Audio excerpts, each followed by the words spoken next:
Bienvenue dans les histoires fantastiques de Mama Aya.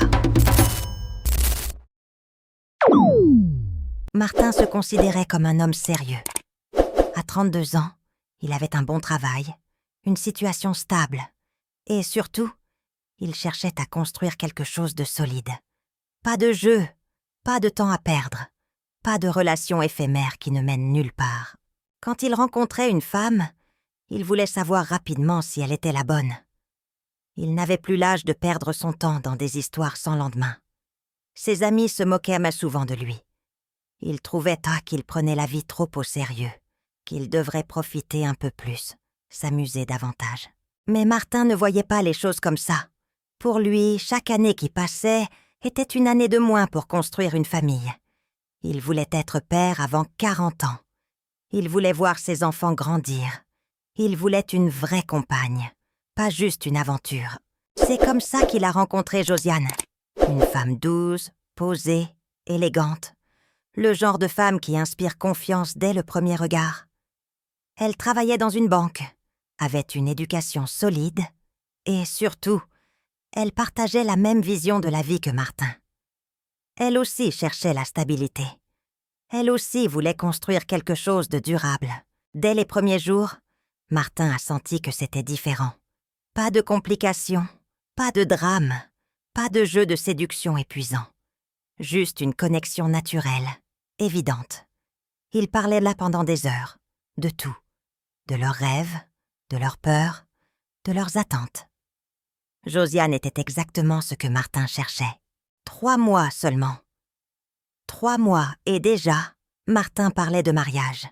Il imaginait une maison, des enfants, une vie tranquille. Il voyait Josiane dans cette maison. Il l'imaginait comme mère de ses enfants. Josiane écoutait, souriait, et dans ses yeux, Martin voyait la même envie. Celle de construire ensemble. Elle ne le trouvait pas trop pressé. Au contraire, elle appréciait qu'il soit si clair sur ses intentions. Mais voilà, quand une histoire avance trop vite, est-ce vraiment de l'amour ou juste l'illusion d'avoir trouvé ce qu'on cherche désespérément?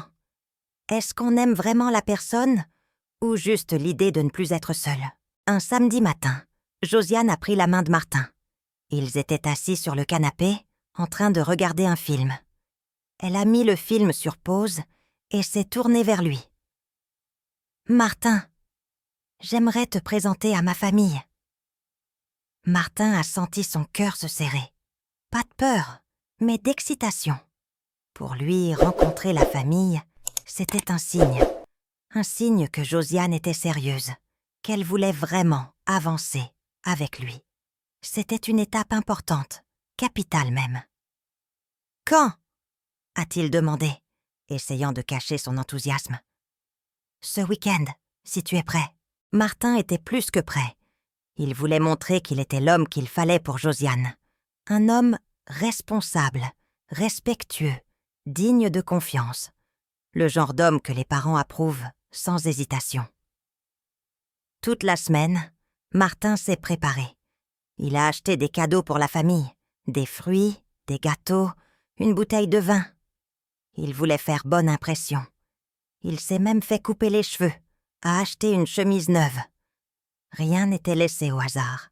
Le jour venu, ils ont pris la route vers la maison familiale. C'était à environ 2 heures de route. Josiane était nerveuse. Martin l'a remarqué dès qu'ils sont montés dans la voiture. Elle tripotait ses doigts, regardait par la fenêtre sans vraiment voir le paysage. Elle respirait profondément, comme pour se calmer. « Tout va bien se passer », lui a-t-il dit en posant sa main sur la sienne. Josiane a souri faiblement. « Ma famille est particulière, mais je sais qu'ils vont t'aimer. » Martin n'a pas relevé. Il pensait que toutes les familles sont particulières, à leur manière. Il ne s'inquiétait pas. Il était confiant. Quand ils sont arrivés, la maison était accueillante. Une grande cour, des arbres fruitiers qui donnaient de l'ombre, une atmosphère chaleureuse. Des enfants jouaient dans la cour, des voisins discutaient sur le pas de la porte. C'était vivant, animé. Madame Banta, la mère de Josiane, les attendait sur le perron. Une femme imposante, le regard perçant, mais le sourire sincère. Elle portait un pagne traditionnel coloré et dégageait une autorité naturelle. « Bienvenue, Martin. Josiane nous a beaucoup parlé de toi. » Elle l'a serré dans ses bras. Martin s'est senti immédiatement accepté. Son étreinte était chaleureuse, maternelle même. Elle sentait le parfum et les épices. « Merci de m'accueillir, madame. C'est un honneur pour moi d'être ici. » Madame Banta a souri, satisfaite de sa politesse. Monsieur Kofi, le père, est arrivé quelques minutes plus tard. Un homme grand, sérieux, mais respectueux. Il avait une présence imposante, le genre d'homme qu'on respecte instinctivement. Il a serré la main de Martin fermement, le regardant droit dans les yeux. « Alors, c'est toi l'homme qui veut prendre soin de ma fille ? » ?»« Oui, monsieur. C'est exactement ce que je veux. » Monsieur Kofi a hoché la tête, satisfait. Il a gardé la main de Martin dans la sienne quelques secondes de plus, comme pour évaluer son caractère à travers cette poignée de main. La famille s'est installée dans le salon. C'était une grande pièce, décorée simplement mais avec goût. Des photos de famille ornaient les murs. On a parlé de tout, du travail de Martin, de ses projets, de sa vision de la vie. Martin sentait qu'il passait le test. Monsieur Kofi posait des questions précises, intelligentes. Il voulait savoir quel genre d'homme Martin était vraiment. « Tu as quel âge, Martin ? » « 32 ans, monsieur. »« Et tu n'as jamais été marié ? » ?»« Non, monsieur. J'attendais de rencontrer la bonne personne. » Monsieur Kofi a souri légèrement. Il appréciait la franchise de Martin. Madame Banta, elle, observait en silence. Mais on voyait dans ses yeux qu'elle approuvait aussi. Tout se déroulait comme prévu. Martin était détendu, confiant. Il répondait aux questions avec assurance, racontait des anecdotes sur son travail, faisait rire la famille. Josiane, à côté de lui, était radieuse. Elle voyait que sa famille aimait Martin. C'était exactement ce qu'elle espérait. Et puis, elle est entrée. Amandine, la petite sœur de Josiane. Martin n'a même pas remarqué qu'il avait cessé de respirer. Ce n'était pas une question de beauté, pas seulement. C'était quelque chose d'autre, une présence, une spontanéité, un naturel qui a frappé Martin comme une vague. Elle est entrée dans le salon en riant, les cheveux détachés, pieds nus. Elle portait une robe simple, mais il y avait quelque chose en elle qui attirait le regard. « Salut, je suis Amandine. » Désolée, j'étais dehors avec les amis. Elle lui a tendu la main. Martin l'a prise, et pendant une seconde, il a oublié où il était. Oublié Josiane à côté de lui. Oublié la famille qui l'observait. Sa main était douce, chaude. Son sourire était franc, sans artifice. « Martin !» a-t-il répondu, la voix légèrement tremblante. Amandine s'est assise en face de lui. Tout au long du repas, Martin ne pouvait s'empêcher de la regarder. Chaque fois qu'elle parlait, il écoutait. Chaque fois qu'elle riait, il souriait. Elle avait une voix claire, joyeuse. Elle racontait des histoires amusantes sur son travail, sur ses amis. Tout le monde l'écoutait avec plaisir. Elle était le centre d'attention naturel de la famille. Et dans sa tête, une voix murmurait quelque chose qu'il ne voulait pas entendre. Quelque chose de sombre, de dangereux. « C'est elle que tu aurais dû rencontrer. » Martin a secoué la tête mentalement. Non. C'était absurde. Josiane était sa femme, sa future épouse. Amandine était juste la petite sœur. Rien de plus. Il devait arrêter ses pensées immédiatement. Mais il ne pouvait pas. Plus le repas avançait, plus il était attiré par Amandine. Il comparait malgré lui. Josiane était calme, réservée. Amandine était vive, spontanée. Josiane réfléchissait avant de parler. Amandine disait ce qu'elle pensait sans filtre. Josiane a remarqué. Bien sûr qu'elle a remarqué. On remarque toujours quand l'homme qu'on aime regarde ailleurs. Elle a vu comment Martin fixait sa sœur. Elle a vu comment son regard s'illuminait quand Amandine parlait. Mais elle n'a rien dit. Pas ce jour-là. Elle a juste serré les lèvres et continué à sourire, même si son cœur commençait déjà à se serrer. Martin, lui, était en guerre intérieure. Il savait que ce qu'il ressentait était mal. Mais ce soir-là, en rentrant chez lui, Martin n'a pensé qu'à elle. Il a pensé à son sourire, à sa voix, à la façon dont elle bougeait ses mains quand elle parlait. Il a essayé de chasser ses pensées, mais elles revenaient sans cesse. Il n'a presque pas dormi cette nuit-là. Les semaines suivantes, Martin a commencé à changer. Subtilement d'abord. Il trouvait des excuses pour passer chez la famille. Il disait qu'il voulait mieux connaître les parents de Josiane, créer des liens. Josiane était contente.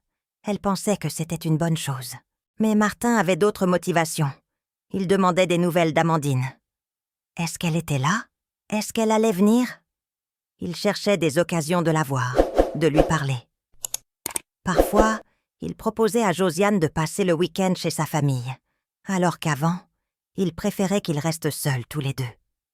Josiane sentait le changement. Martin était distant, froid, comme si son esprit était ailleurs. Quand ils étaient ensemble, il était présent physiquement, mais absent mentalement. Il regardait son téléphone plus souvent. Il souriait moins. Il ne la touchait presque plus. Elle essayait de comprendre, de se rapprocher de lui. Mais plus elle essayait, plus il s'éloignait. C'était comme essayer de retenir de l'eau dans ses mains. Ça lui échappait sans qu'elle comprenne pourquoi. « Martin, est-ce que tout va bien entre nous ?» a-t-elle fini par demander un soir. Ils étaient dans le salon. Martin regardait la télévision, mais elle savait qu'il ne suivait pas vraiment. Il avait ce regard vide qu'elle commençait à trop bien connaître. « Oui, pourquoi tu demandes ça ?»« Je ne sais pas. Tu es différent, distant. » Martin a détourné le regard. « Je suis juste fatigué. Le travail, tu sais. On a beaucoup de projets en ce moment. » Mais Josiane savait que ce n'était pas le travail. Elle connaissait Martin. Elle savait quand il mentait. Il avait cette façon de détourner les yeux, de croiser les bras. Elle savait qu'elle était en train de le perdre, et elle ne comprenait pas pourquoi. La nuit, elle pleurait en silence. Elle se posait 1000 questions. Est-ce qu'elle avait fait quelque chose de mal? Est-ce qu'elle n'était plus assez bien pour lui? Est-ce qu'il y avait quelqu'un d'autre? Pendant ce temps, Martin allait trop loin, beaucoup trop loin. Il a commencé à envoyer de l'argent à Madame Banta, régulièrement, 50 000, 100 000, parfois plus, sous prétexte d'aider la famille. Madame Banta acceptait, reconnaissante. Au début, elle était surprise, mais Martin expliquait que c'était normal, qu'il considérait déjà la famille comme la sienne. « Tu es vraiment généreux, Martin. Que Dieu te bénisse. » Martin souriait, mais dans son cœur, il savait exactement ce qu'il faisait. Il achetait son silence. Il achetait sa complicité. Il construisait une alliance avec elle. Madame Banta ne voyait pas les intentions cachées derrière cette générosité. Ou peut-être qu'elle les voyait, mais qu'elle choisissait de les ignorer. Parce que Martin était un bon parti. Un homme avec de l'argent, une situation stable. Le genre d'homme qu'elle voulait pour sa fille. Pas pour Josiane, pour Amandine, sa vraie fille. Puis Martin a commencé à faire des cadeaux à Amandine. Des petites choses d'abord, un foulard, des bijoux. Il disait que c'était pour son anniversaire, même si ce n'était pas son anniversaire. Puis des choses plus importantes, un téléphone neuf, le dernier modèle, de l'argent pour ses études, 50 000, 100 000. « Tu es vraiment gentil, Martin, » lui disait Amandine en souriant innocemment. « Tu n'étais pas obligé. » Martin souriait en retour, mais dans son cœur, il savait exactement ce qu'il faisait. Il manipulait, il construisait quelque chose, il préparait le terrain. Chaque cadeau était une pierre posée dans un édifice qu'il construisait patiemment. Il passait du temps avec Amandine. Sous prétexte d'aller acheter quelque chose au marché, il proposait de l'accompagner.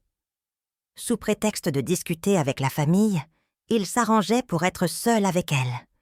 Il lui parlait de ses rêves, de ses ambitions. Il l'écoutait. il la complimentait.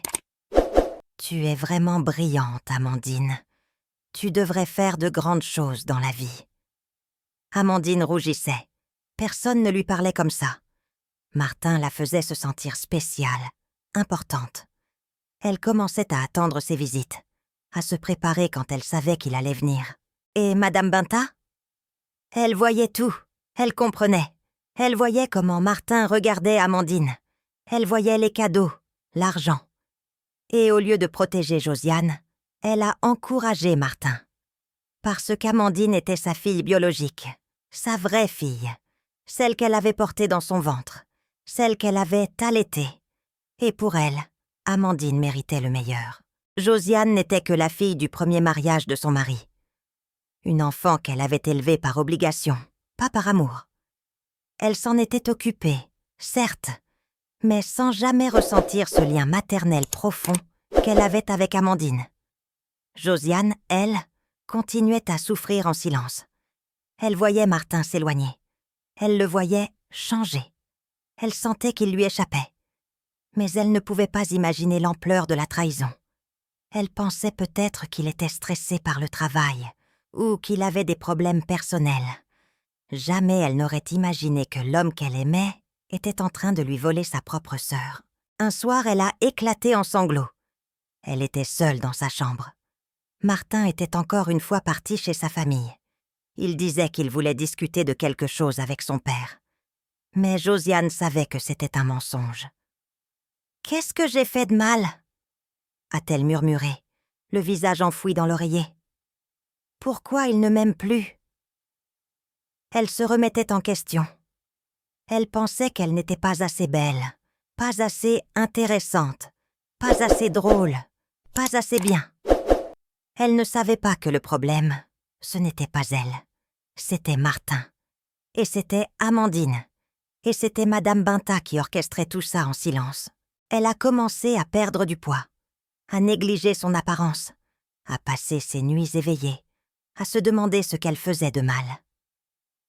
Ses collègues au travail remarquaient le changement. Elle était moins concentrée, moins souriante. Mais elle ne parlait à personne.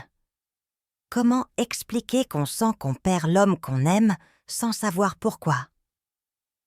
Monsieur Coffey, lui, a commencé à remarquer. Il n'était pas aveugle. Il voyait Martin tourner autour d'Amandine. Il voyait sa femme accepter l'argent, les cadeaux, avec un sourire complice. Il voyait Josiane dépérir, maigrir, perdre son éclat. Et ça le rendait foudrage. Un jour, il a explosé. Martin était là, encore une fois. Il riait avec Amandine dans le salon. Madame Binta était à côté, souriante. Josiane n'était même pas là. Elle avait arrêté de venir depuis quelques semaines. Elle ne supportait plus de voir ça. Monsieur Coffey est entré dans le salon comme une tempête. « Qu'est-ce que tu fais, Martin ?» Le silence est tombé d'un coup. Amandine a arrêté de rire. Madame Binta s'est figée. Martin a levé les yeux, surpris. « Pardon, monsieur ?» « Tu sais très bien de quoi je parle. Tu es venu ici avec Josiane, ma fille. Et maintenant, tu tournes autour d'Amandine, comme un vautour. » Martin a voulu se défendre, mais Monsieur Coffey ne lui a pas laissé le temps. Il s'est approché, le doigt pointé vers lui.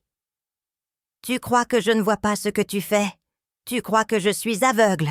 Tu envoies de l'argent à ma femme. Tu achètes des cadeaux à Amandine. Tu passes tout ton temps ici. Et Josiane? Où est Josiane dans tout ça? Monsieur, je respecte votre famille. Je n'ai jamais... Tais-toi.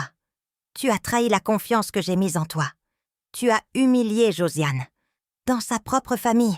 Sous mon propre toit. » La voix de Monsieur Coffey tremblait de colère. Ses mains tremblaient. Il pointait Martin du doigt, les yeux remplis de rage et de déception. « Sors d'ici et ne reviens plus jamais. Jamais. Tu m'entends? » Martin est parti ce soir-là, humilié, la tête basse. Mais pas pour longtemps.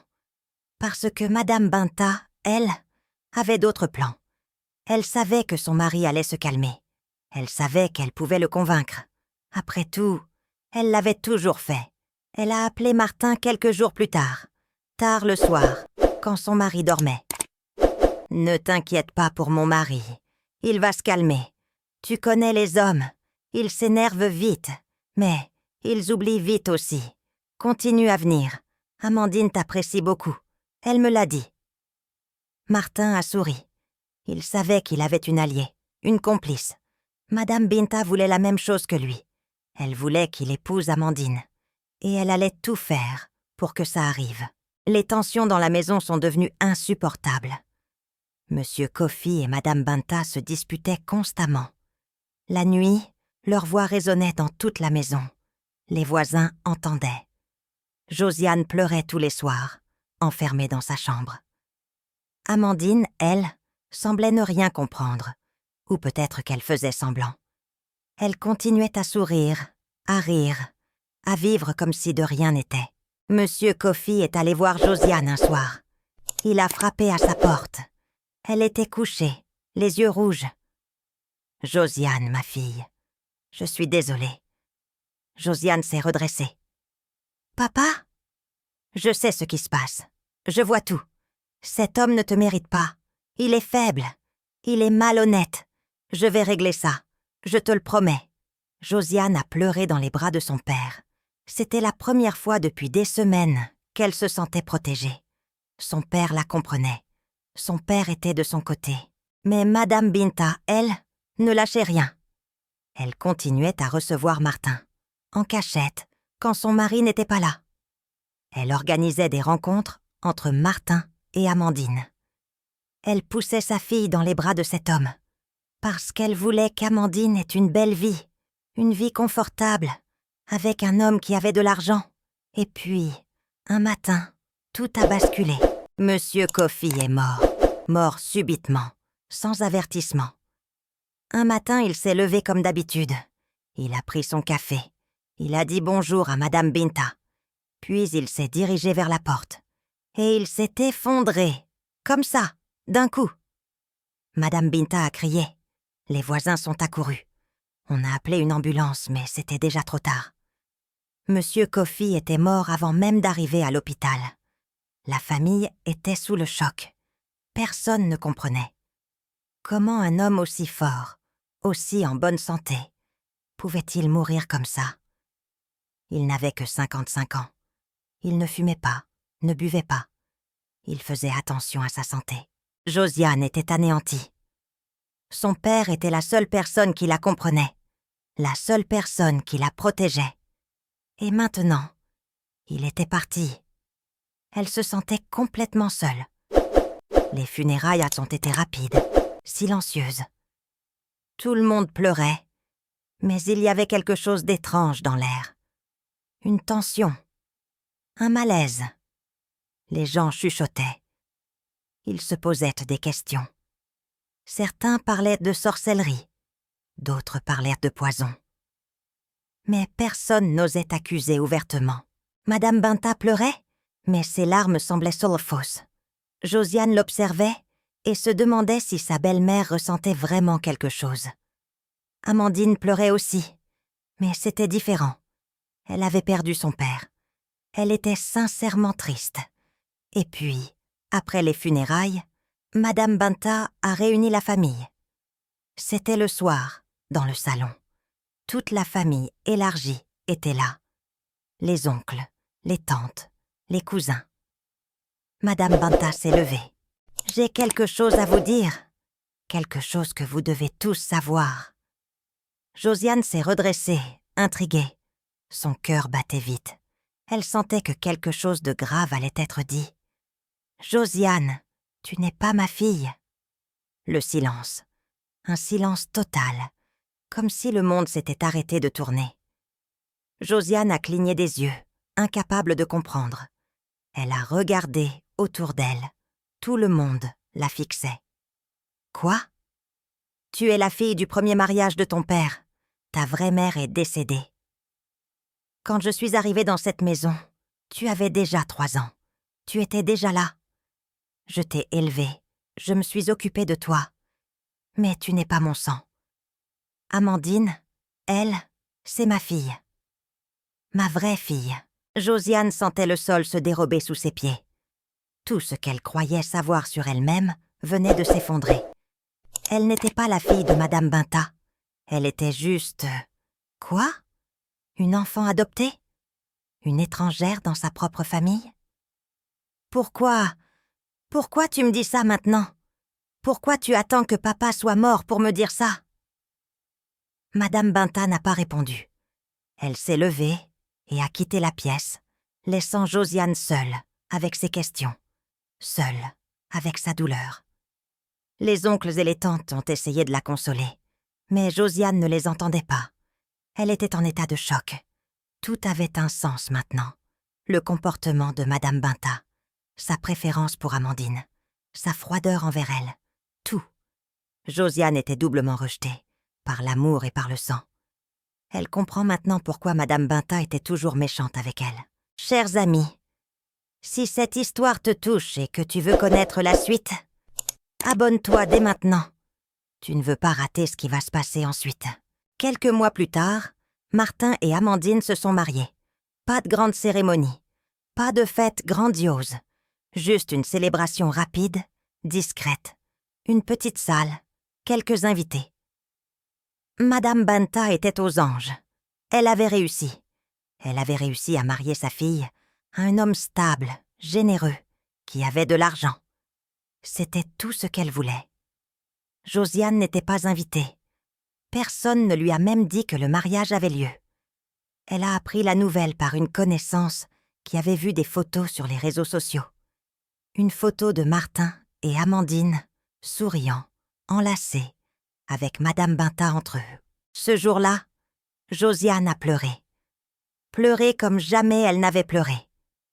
Elle a pleuré pour l'homme qu'elle avait perdu, pour la famille qui l'avait trahi, pour le père qu'elle venait de perdre et qui était le seul à l'aimer vraiment, pour la vie qu'elle avait imaginée et qui n'existerait jamais. Elle a pleuré pendant des heures, seule dans son appartement. Personne ne l'a appelée, personne ne s'est soucié d'elle. Elle était complètement seule. Puis, elle a pris une décision. Elle a décidé de partir, quitter cette maison, quitter cette famille, quitter cette douleur. Elle ne voulait plus rien avoir à faire avec eux. Elle a fait ses valises, a pris ses affaires, et elle est partie, sans se retourner, sans dire au revoir. Elle a changé de ville. Elle a commencé une nouvelle vie, loin de tout, loin de cette famille qui l'avait brisée. Martin, lui, pensait avoir gagné. Il avait épousé la femme qu'il voulait, celle qui l'attirait, celle qu'il désirait. Il avait une belle-mère qui l'adorait. Madame Binta le traitait comme un fils. Elle lui préparait ses plats préférés, le conseillait, le soutenait. Tout semblait parfait. Les premiers mois de mariage ont été heureux. Martin et Amandine vivaient dans un petit appartement que Martin avait loué. Madame Binta venait souvent, trop souvent même. Elle restait des jours entiers, s'occupait de tout, cuisinait, nettoyait. Martin trouvait ça étouffant, mais il ne disait rien. Il ne voulait pas créer de problème. Amandine était une bonne épouse. Elle prenait soin de Martin. Elle était attentionnée. Mais il y avait quelque chose qui manquait. Martin ne savait pas quoi exactement. C'était comme si l'excitation, la passion qu'il avait ressentie au début, s'était éteinte. Maintenant qu'il l'avait, maintenant qu'elle était à lui, il ne ressentait plus cette attirance intense. Mais la vie, elle, avait d'autres plans. 1 an passa, puis 2, puis 3. Pas d'enfant. Au début, Martin ne s'inquiétait pas. Ces choses-là prennent du temps, se disait-il. Ils étaient jeunes. Ils avaient le temps. Mais au fil des mois, le silence dans la maison devenait pesant. Madame Binta commençait à poser des questions. Des questions insistantes, gênantes. « Alors, quand est-ce que je vais avoir des petits-enfants » Martin souriait, mal à l'aise. « Bientôt, maman. Ces choses-là arrivent quand elles doivent arriver. » Mais Madame Binta insistait. Elle demandait à Amandine si elle avait vu un médecin. Elle proposait des remèdes traditionnels. Elle amenait des guérisseurs à la maison. Martin trouvait ça ridicule. Mais Amandine écoutait sa mère. Elle prenait les potions, faisait les rituels. Rien. Martin se demandait ce qui n'allait pas. Ils avaient tout essayé. Consulté des médecins, fait des examens. Les médecins disaient qu'il n'y avait aucun problème, ni chez lui, ni chez elle. Alors pourquoi aucun enfant n'arrivait? La frustration grandissait. Martin sentait que quelque chose clochait, mais il ne savait pas quoi. Amandine devenait de plus en plus distante. Elle parlait moins, souriait moins. Elle passait ses journées enfermée dans sa chambre. Madame Banta, elle, passait de plus en plus de temps chez eux. Elle dormait souvent là. Elle disait qu'elle voulait aider, soutenir sa fille. Mais Martin se sentait étouffé. Il n'avait plus d'intimité avec sa femme. Madame Binta était toujours là, toujours entre eux. Et puis, un soir, l'horreur a commencé. C'était un soir comme les autres. Martin était dans le salon, en train de regarder les informations. Amandine était à côté de lui, assise tranquillement, le regard vide. Madame Banta était dans la cuisine, en train de préparer le dîner. Soudain, Amandine a porté la main à sa bouche. Ses yeux se sont écarquillés. Son visage est devenu pâle. Elle s'est penchée en avant et a vomi. Mais ce n'était pas un vomi normal, c'était noir. Une substance épaisse, visqueuse, noire comme de l'encre. Ça coulait de sa bouche comme du pétrole. Martin a crié. Il s'est levé d'un bond. « Amandine! Qu'est-ce qui se passe ?» Amandine ne répondait pas. Elle continuait à vomir cette chose noire, encore et encore. Ça ne s'arrêtait pas. Elle s'étouffait, suffoquait. Martin a paniqué. Il ne savait pas quoi faire. Il a attrapé son téléphone. « Je l'emmène à l'hôpital, vite !» Mais Madame Banta a surgi de la cuisine. Elle a couru vers Martin et a arraché le téléphone de ses mains avec une force surprenante. « Non, pas d'hôpital !» Martin la regardait, incrédule, choqué. « Quoi? Elle est malade! Regarde-la! Elle vomit du noir! Pas d'hôpital, j'ai dit! Je sais ce qu'il faut faire! » Martin voulait protester, mais le regard de Madame Binta l'a arrêté. C'était un regard dur, froid, presque menaçant. Il a compris qu'il ne servait à rien d'insister. Madame Binta a disparu dans sa chambre. Martin est resté avec Amandine, impuissant. Elle avait fini de vomir. Elle tremblait, le visage couvert de sueur. Martin a essayé de la prendre dans ses bras, mais elle s'est dégagée. Elle avait peur. Peur de quelque chose que Martin ne comprenait pas. Quelques minutes plus tard, Madame Banta est revenue avec un vieil homme. Un guérisseur traditionnel. Il portait des habits usés, des colliers de coris autour du cou et tenait un sac en tissu rempli d'objets mystérieux. L'homme a examiné Amandine en silence. Il a murmuré des incantations dans une langue que Martin ne comprenait pas. Il a brûlé des herbes qui dégageaient une fumée épaisse et âcre. Il a versé des liquides étranges sur le sol, dessiné des symboles, avec de la poudre blanche. Martin regardait la scène, horrifié. Il ne comprenait rien. Il voulait juste que sa femme aille mieux. Il voulait des explications. Il voulait comprendre ce qui se passait. « Qu'est-ce qu'elle a? Qu'est-ce qui lui arrive ?» a-t-il demandé au guérisseur. Le vieil homme l'a regardé longuement, puis a secoué la tête. « Ce n'est pas une maladie du corps, c'est une maladie de l'esprit, une malédiction. » « Une malédiction. Quelle malédiction ?» Le guérisseur n'a pas répondu. Il a continué ses rituels, ses prières. Martin se sentait impuissant, perdu. Il ne croyait pas à ces choses-là.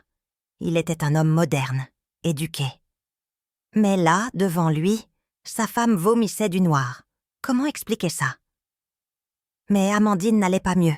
Au contraire, elle empirait. Les mois suivants ont été un cauchemar. Amandine tombait malade. Pas une maladie ordinaire. Pas une grippe, pas une infection. Quelque chose que les médecins ne pouvaient pas expliquer. Martin a fini par l'emmener à l'hôpital en cachette, quand Madame Binta n'était pas là. Les médecins ont fait des examens, des analyses. Ils n'ont rien trouvé. Tous les résultats sont normaux. Elle est en bonne santé. Mais regardez-la, elle ne peut même pas marcher. Comment elle peut être en bonne santé? Les médecins haussèrent les épaules. Ils ne comprenaient fort pas non plus. Ils parlaient de troubles psychosomatiques, de dépression. Ils prescrivaient des antidépresseurs, des anxiolytiques. Martin les donnait à Amandine. Ça ne changeait rien. Amandine maigrissait. Elle devenait faible. Elle passait ses journées couchée, incapable de bouger. Ses cheveux tombaient, sa peau devenait grise. Elle ne parlait presque plus. Quand Martin lui parlait, elle le regardait avec des yeux vides, comme si elle ne le reconnaissait pas. Madame Binta refusait toujours de l'emmener à l'hôpital. Elle continuait à faire venir des guérisseurs, des marabouts. Des dizaines de guérisseurs sont venus, chacun avec ses rituels, ses sacrifices, ses promesses. Mais rien ne fonctionnait. Amandine continuait à dépérir.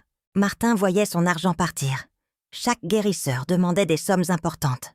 5 millions, 10 millions, parfois plus. Martin payait. Il était prêt à tout pour que sa femme aille mieux. Il a vidé ses économies. Il a emprunté de l'argent à ses amis, à sa famille. Il a même vendu sa voiture. 5 années. 5 longues années de souffrance. 5 années pendant lesquelles Amandine n'était plus qu'une ombre d'elle-même. Cette jeune femme vive, spontanée, joyeuse, n'existait plus.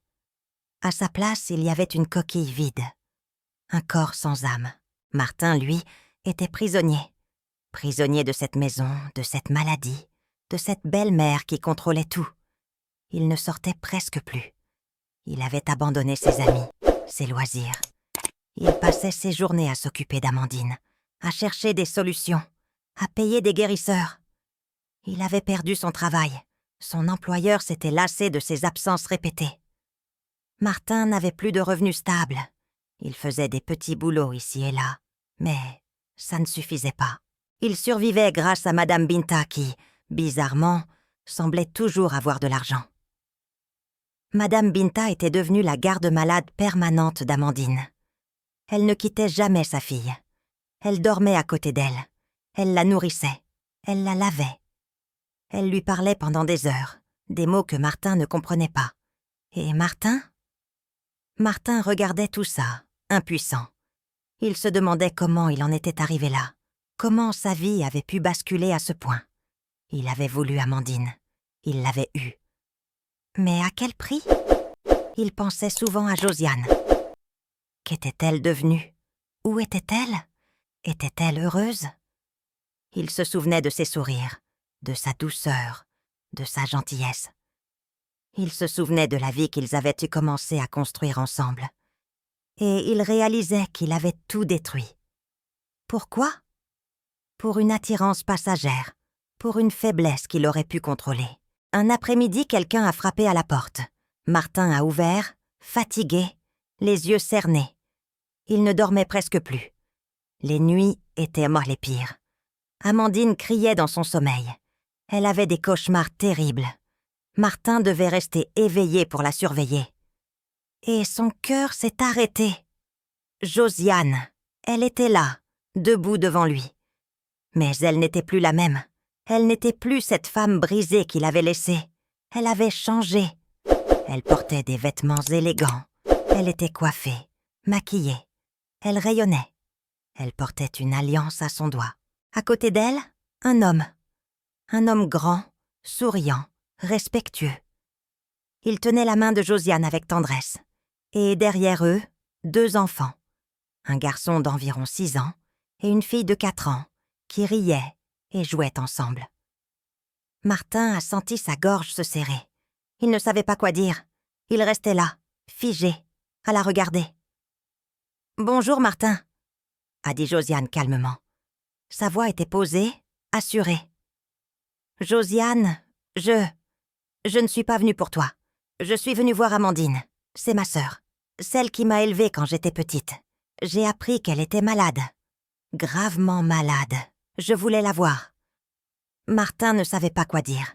Il s'est écarté pour la laisser entrer. Josiane est entrée, suivie de son mari et de ses enfants. Les enfants ont couru dans le salon, curieux, excités. L'homme est resté près de Josiane, une main protectrice sur son épaule.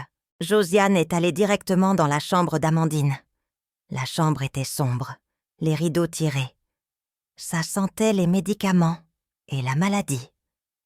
Amandine était couchée, immobile, les yeux mi-clos. Elle ne pesait presque plus rien. On pouvait compter ses côtes. Josiane s'est assise à côté du lit. Elle a pris la main de sa sœur dans la sienne. Des larmes ont coulé sur ses joues. « Je suis là, Amandine.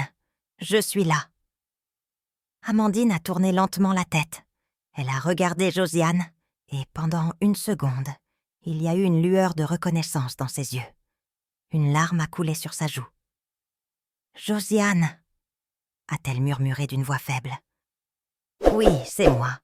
Je suis venue te voir. » Josiane est restée là pendant 1 heure, à tenir la main de sa sœur, à lui parler doucement. Madame Binta est entrée dans la chambre. Elle a vu Josiane et a fondu en larmes. « Pardon, Josiane. Pardon pour tout. Je t'ai fait du mal. J'ai été injuste. J'ai été cruelle. » Josiane n'a rien dit. Elle a juste serré la main d'Amandine plus fort. Elle n'était pas venue pour Madame Binta. Elle n'était pas venue pour Martin. Elle était venue pour Amandine, celle qui, malgré tout, restait sa sœur. Martin, lui, regardait depuis le couloir. Il voyait Josiane avec son mari. Il voyait ses enfants qui jouaient dans le salon. Il voyait la vie qu'elle avait construite. Une belle vie, une vie heureuse, avec un homme qui la regardait avec amour, avec respect, avec des enfants épanouis, joyeux. Et il réalisait enfin ce qu'il avait perdu. Tout. Il avait tout perdu. Josiane était heureuse. Elle avait avancé. Elle avait reconstruit sa vie. Elle avait trouvé l'amour, le vrai amour, celui qui respecte, qui protège, qui construit, pas celui qui détruit. Avant de partir, Josiane a embrassé Amandine sur le front. Elle lui a murmuré quelque chose que Martin n'a pas entendu. Puis, elle s'est levée et s'est dirigée vers la porte. Martin l'a suivie dehors. Son mari et ses enfants attendaient déjà dans la voiture. Josiane s'est arrêtée, s'est retournée. « Josiane, attends. » Elle s'est retournée, son visage calme, serein. « Quoi, Martin ? » « Je suis désolée. Pour tout. Je ne sais pas ce qui m'a pris. C'est comme si j'étais envoûtée. Je ne me reconnaissais plus. J'ai fait des choses terribles. » Josiane l'a regardé longuement. Son regard n'était ni haineux, ni blessé. Juste indifférent. « Tu n'étais pas envoûté, Martin. Tu as fait des choix conscients, des choix qui ont détruit des vies. Tu as choisi de me trahir. Tu as choisi de briser notre avenir. Tu as choisi de poursuivre ma sœur. Et maintenant, tu veux quoi ? Mon pardon ? » Martin baissait la tête. Il ne savait pas quoi dire. Tout ce qu'elle disait était vrai. « Je ne te demande pas de revenir. Je ne te demande rien. Je veux juste que tu saches que je regrette. Sincèrement. » Josiane a souri tristement. Un sourire sans joie, sans amertume non plus. « Tes regrets ne changent rien, Martin. Ils ne me rendent pas les années que j'ai perdues à pleurer. Ils ne réparent pas la douleur que tu m'as causée. Ils ne ramènent pas mon père qui est mort en voyant sa famille se déchirer. » Martin sentait les larmes monter. Il avait détruit tellement de choses, tellement de vies. « Tu as raison. J'ai tout détruit. » Josiane s'est tournée vers son mari, a pris la main de ses enfants. « J'ai refait ma vie. Une belle vie. Avec un homme qui me respecte, qui m'aime vraiment, qui traite mes enfants comme des princes. Toi, tu as fait ton lit. Maintenant, dors dedans. » Elle a marqué une pause, puis a ajouté « Tu sais ce qui est drôle, Martin ? Pendant longtemps, je me suis demandé pourquoi. Pourquoi tu m'avais fait ça ? Pourquoi tu m'avais choisi pour ensuite me rejeter ? Mais maintenant, je comprends. Tu ne m'as jamais choisi. Tu cherchais juste quelqu'un, n'importe qui, pour combler un vide. Et quand tu as vu Amandine, tu as pensé que c'était elle la solution. Mais le problème, ce n'était pas nous, c'était toi. Et elle est partie, sans se retourner. Elle est montée dans la voiture. Son mari a démarré. Ses enfants lui ont fait des signes par la fenêtre, innocents, joyeux. Martin est resté là, seul, à regarder la voiture s'éloigner. Il est resté là longtemps, immobile, les yeux fixés sur la route vide. Puis il est rentré dans la maison. Amandine était toujours malade. Madame Binta était toujours là, toujours présente, toujours contrôlante. La maison sentait les médicaments, la maladie, le désespoir. Martin s'est assis dans le salon. La nuit tombait. Il n'avait pas allumé les lumières. Il était assis dans le noir, seul avec ses pensées. Il n'avait plus d'enfant, plus d'avenir, plus de rêve, plus de paix intérieure. Il avait voulu gagner. Il avait voulu prendre ce qui ne lui appartenait pas. Il avait manipulé, menti, trahi. Et maintenant, il payait le prix. Un prix très lourd. Chaque jour, il regardait Amandine, malade, faible, souffrante. Chaque jour, il se rappelait de Josiane, de son sourire, de sa douceur, de la vie qu'ils auraient pu avoir ensemble. Chaque jour, il revoyait ses enfants qui auraient pu être les siens, cette famille qu'il aurait pu avoir. Et chaque jour, il comprenait un peu plus. Certains choix ne détruisent pas seulement des relations, ils détruisent des vies. La sienne, celle de Josiane, celle d'Amandine, celle de Monsieur Coffey qui était mort en voyant sa famille se déchirer. Même celle de Madame Binta qui, malgré tout, voyait sa fille souffrir jour après jour. Martin était prisonnier de ses propres décisions, prisonnier de cette maison sombre et silencieuse, prisonnier de cette vie qu'il avait lui-même construite, pierre par pierre, mensonge par mensonge. Et il n'y avait aucune échappatoire, aucune porte de sortie. Il avait fait son lit. Maintenant, il devait y dormir, pour toujours. Les années passaient, mais rien ne changeait. Amandine ne guérissait pas. Elle ne mourait pas non plus. Elle restait là, entre la vie et la mort, prisonnière de son propre corps. Madame Binta vieillissait, mais restait là aussi, s'occupant de sa fille, jour après jour, nuit après nuit. Et Martin regardait sa vie défiler, une vie qu'il n'avait pas choisie mais qu'il avait créée. Une vie de regrets, de souffrance, de solitude. Il pensait souvent à ce moment dans le salon, quand il avait vu Amandine pour la première fois. Si seulement il avait détourné le regard, si seulement il avait résisté à cette attirance, si seulement il avait été fort. Mais il n'avait pas été fort. Il avait été faible. Et la faiblesse, parfois, coûte toute une vie. Chers amis, Mama Aya vous conseille de ne jamais laisser une attirance momentanée détruire ce que vous avez construit avec amour et patience. Quand vous êtes en couple, protégez cette relation comme un trésor précieux. Les tentations existent, c'est vrai, mais c'est votre capacité à dire non qui définit votre caractère. Respectez vos engagements, respectez les personnes qui vous font confiance, et surtout, rappelez-vous que chaque choix a des conséquences. Parfois, ces conséquences durent toute une vie. Construisez votre bonheur sur la loyauté, pas sur la trahison, car un bonheur bâti sur la douleur des autres ne peut jamais être un vrai bonheur. C'était votre conteuse dans les histoires noces fantastiques de Mama Aya. Si vous avez aimé cette histoire, pensez à vous abonner et à activer la cloche de notification pour ne rien manquer des prochaines aventures. Laissez aussi un commentaire chaleureux pour m'encourager et dites-moi depuis quel pays vous avez suivi cette histoire.